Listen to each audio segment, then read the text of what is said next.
Yung nakita, ipahigayon na ang body search.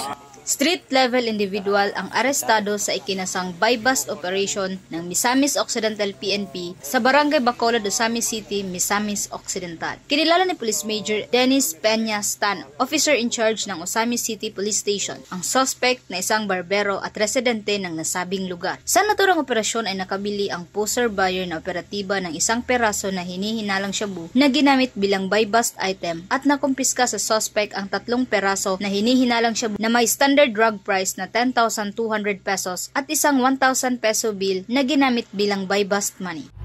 Sa atong kapulisan sa ginyo nakita no kamulo nga interview kapitan sa maong barangay Bacolod, Osamis City.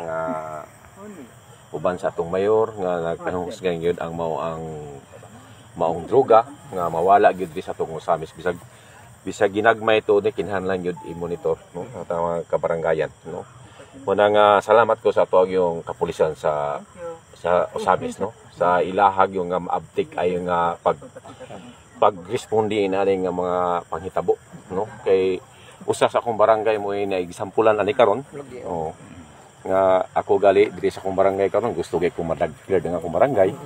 Ako mga piwods ako gang giatiman sila kay di ko gusto nga mapadulong lang gyapon sila ani dili maayong bisyo no. Ini dayon kini niya.